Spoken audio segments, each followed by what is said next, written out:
In this video, I wanted to show something I've been working on, and I've been scrubbing with a drill. But now that my drill and all my scrub brushes and most of my really strong cleaners are all in storage, I'm not going to be working on it anymore. But I want to show what it was like before and after.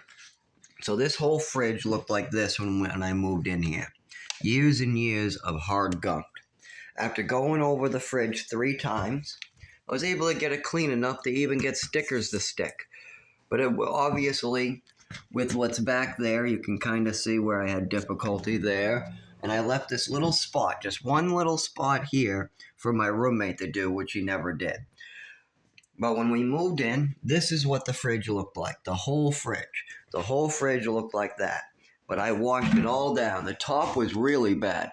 When I first moved in here, this was covered in black and brown gunk, and there was mold growth, and oh my God, I had to wipe that down.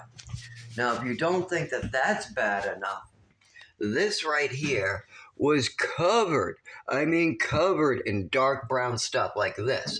You see this dark brown stuff? It was even worse. This was all one cake. After I scrubbed it, I chipped parts of it off. This looks like the final layer I still am trying to scrub off. This I've gone over 8 times. I've even used sandpaper to get it like that. I had to use an abrasive sandpaper after, and I still couldn't get all of it off. Same thing over here. This one's on 2 more times than that one, so 10 times or so. And I was able to get most of it. As you can see, there's still a speck there, but I was able to scrub most of it. And this was by far the worst cabinets. Down here, I also scrubbed. This was caked in a black substance. You can let me see if I can find some of this black stuff. Okay. With my finger, okay. Can you see that little black dot there? That stuff was all caked across from here. Let me see if I can find one where I wasn't able to do it. Okay, you see this? That black stuff, that was caked all over when I first moved in. See, black? All that stuff was caked, dripping down completely. Oh, and around the handles, you can see the ring. See all that black stuff? That stuff was caked solid all over there. I've been scrubbing and scrubbing to get it off. But you want to see what it was even worse? See how that's caked on the bottom? Well, it was all the way up, and now it's not because I scrubbed. But I want to show you. See how this is white? That's because I made every wall in this house white.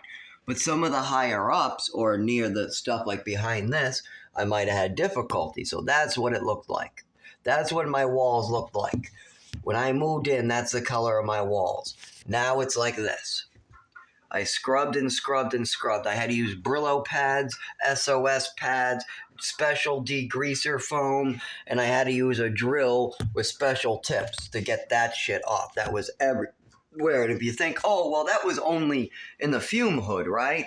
It's only in the fume hood, right? It's not like it was everywhere. Yep, nope, it was everywhere. See? Everywhere. It was everywhere. Behind the clock, I just left that so you could see where I wiped. Can you see where I scrubbed? And then you could see where I went up all the way. Can you see my scrubbing? Now that was all scrubbed and back too, except for the top. The top still has a little bit of that grease because I couldn't reach it and I couldn't get any elbow grease on a ladder. And with my neurological disorder, this was before that triliptal. Now with the triliptal, I've been able to get up in a ladder a little bit, but now the GI and the hernia issue is another problem. But as you can see, the landlord left me the dirtiest fucking apartment you ever seen because I've been wiping it clean since I moved in, as you can see. I wiped it clean.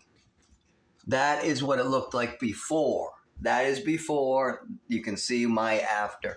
This was before I moved in. This is after. This is what the cabinets all looked like before. This is what they look like after. It's not much, and I'm still working on them. Even as I leave, I'm still cleaning up this floor. When I moved in, there was mushrooms coming up. So in this area, up here, you can see some of the mushrooms and funguses growing because of that hole. That's been there for 3 years, and it's leaking water as we speak.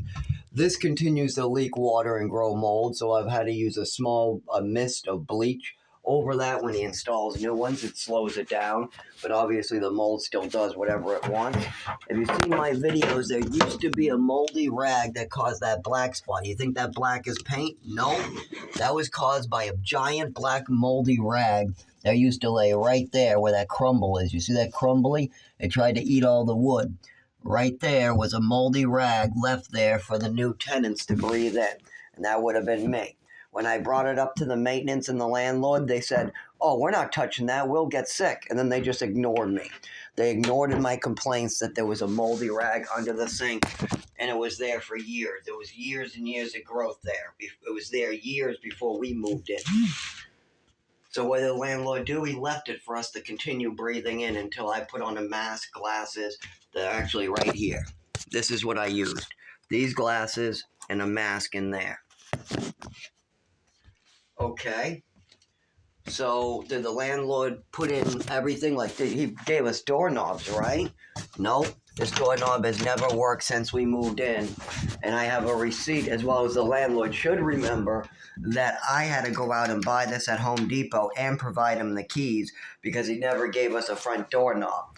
Yes, there was 3 tenants living here until I came and got us a doorknob. They were living here with no doorknob. They just moved in. They hadn't signed a lease yet, and that's why Raymond Hill refused to pay. He didn't want to have to deal with this landlord's bullshit. He knew better, so he was hopping the wells, and he got a free ride for 3 months. He never paid a bill. He pretended like he was paying or he was going to pay, and then he ended up having me pay. And then he just left the wells. And then I signed the lease with my my roommate, David, 84 years old, senile, gone, doing stupid stuff. And then the landlord would end up taking advantage of his disabilities, use intimidation, threats, violence, all different types of tactics. I even had a guy at my front of my stairs, in front of my door, holding a blowtorch that wasn't lit, but it was running. And he was holding it in front of my fucking door, and that was years ago. You think that all you're going to do is get zapped or killed if you do that to me. You're doing that to the wrong person. Dave can be intimidated. Me, it becomes way something different. I cannot be intimidated. It's not a good practice when it comes to me. I know all about it. I never intimidate anybody else out of doing something, but it does not work on me. It makes me fight 10 times harder, and then you have to kill me. So if you try to intimidate me, you better be ready to murder me too, because it doesn't work on me. It just makes me fight harder. Doesn't make me shut up, doesn't make me run away from my responsibilities. I'm not that type of person. Instead, I fight 10 times harder. So now I'm fighting not only for my life back from my family, because I can't get medical care there. I mean, my mother and father have given fraudulent information to Social Security and doctors, trying to cut off any medical care that might be able to help me with my real disabilities, because my mother is responsible for a lot of my real disabilities when it comes to my physical health. She liked to slip me prescription medications I wasn't prescribed to try to get results, like making me look sick. And when you do that too many times, it causes physical health issues. She also caused an overdose, destroying my nervous system. Well, how did doctors not see this? They did. Doctors saw the sudden change in me, so did the teachers. They did physical therapy, speech therapy. They asked my mother to do something about it. And instead of getting me a neurologist or trying to bring me to a physical doctor, my mother gave me ballet. Why did my mother give me ballet instead of having me go to a physical doctor? Because my primary care already heard what the cause was. The primary care asked me if there was anything wrong. I told them how my mother gave me meds. I experienced this horrible thing where I lost my vision, my breathing slowed down, I lost the ability to feel, walk, talk, see, all of it. And at the time, I didn't know that was called an overdose, and I could have died. Nobody told me that at the time. Instead, we only talked about the symptoms, how I received them right after medication. My mother goes, "It's an allergy attack from the medication. Nothing to see here." Then the doctor goes, "What meds were you given?" And then my mother goes, "I don't remember. We'll deal with it later." And then she moves me to Texas right after that. So that's the problem right there. While the teachers were telling my parents to do something about it, my mother was moving me to Texas and avoiding any medical care from helping me. Then when we're in Texas, when the primary care in Texas hears a little bit about this and they start seeing it a little bit, then I moved to New Mexico. No doctors, no teachers there. Then I moved to Maine. No doctors, no teachers there. Then I moved to Mass, and my mother is misinforming doctors to try to get attention as well as get prescriptions prescribed to me. And I have no clue at this point what's going on. My mother's just mixed me all up on purpose to fuck with me. She's also given me so much fake and false information that I'm all fucked up. Plus, I'm missing now 4 years of education. So I am the only kid in my school who's completely missing 4 years of education. But that's okay because my mother has a story for that too. She's going to say I was born mentally disabled, even though all my teachers up to second or third grade know that that's bullshit. But see, all the people when I come back to Mass after Texas, Mass, Texas, New Mexico, Maine, back to Mass, by that point, nobody knows. So yeah, that's where we're going to leave this right here, is just so you can understand kind of what's going on here. That way, when I am held responsible in court, to hand money over to this man for his lies and his manipulations, because that's the way this works. People go, oh, well, he can't do that. He can't just evict you for whatever he wants. He can't just walk into your house and evict you. That's what some of the judges or people might say that are listening. They might go, oh, a landlord can't just evict you. When he said he would hit you and evict you, he can't. Yes, he can. If you have a corrupt judge and the judge is willing to take stories from a landlord, a bunch of storytelling time, and then judge and blame the client or the tenants. Let's say that the landlord calls his tenants a junkie. They're all junkies. They just smoke weed and they spend all their money on drugs.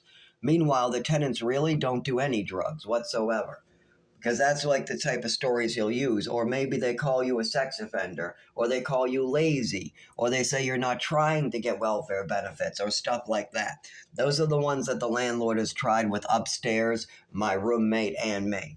He tries to use them all the time. Now, the way in which he does this is he'll say something like, they're not trying to get me welfare benefits. They're just lazy. They don't even want welfare to pay me. Meanwhile, welfare is only waiting on a blue form from the landlord. All the other forms are all ready to go.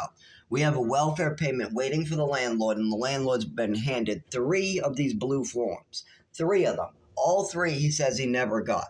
So we got the landlord lying about getting something that he got 1 during the discovery. He got 1 in a mailbox. He got another 1 in person. And actually, there was a 4th one mailed to his address. So we know he's got plenty. He got 2 in person, 1 in the courtroom, 1 during the discovery. He got 1 in the rent box, and he got 1 mailed to his address on the forms in which his mailing address. So we've got him, plus welfare has attempted to mail him the blue forms and get it to him. But the landlord continues to say he never got a blue form. And then he continues to say, no, it's the tenant's fault. It's the tenant's fault. But see, the judges are buying this all up. So when the landlord goes in and says, my tenants are not trying to get me welfare, the judge just goes, okay, yep, that must be true. Meanwhile, it's the reverse. The landlord's playing a game. Not only is he not filling out the blue forms that only the landlord can fill out, it's not like I can fill it out. It's not like my doctor can fill it out. My doctor's already filled out that one, and that one was hard enough. It was hard enough to get doctors to sign off, and then I had to fill out the white one. So we've got and then I had to get my bosses to fill out one too, and I got them to fill out one. So everybody got theirs filled out multiple times over, except for the landlord. But when we walk into court, and when we sit down and I say that the landlord is refusing to fill out the blue piece of paper, the judge is like, sure, whatever. I've been told you're a liar by the landlord. Yeah, sure. Your own father calls you a liar. You must be one. So, of course, I get nowhere. And then we got my roommate, 84, having a seizure in court, shaking because he's having heart problems. He's all anxious. And he has a handyman named Jeremy who's not only been caught on camera spitting on him, assaulting him, taking his hat and throwing it on his work truck. Dave had a work truck at the time, and they're like, we don't like this work truck parked here. But he had permission to park it there. But this handyman comes over screaming, oh, I'm boss around here, even though the landlord already gave permission to David to park it there for a couple hours until 6 in the morning and then take it out. But see, oh, no, we don't want this here, is what this Jeremy, who's only age 30, is coming over screaming and spitting on an 84-year-old and smacking him and catching this all on camera. But what does Rochester do? They put David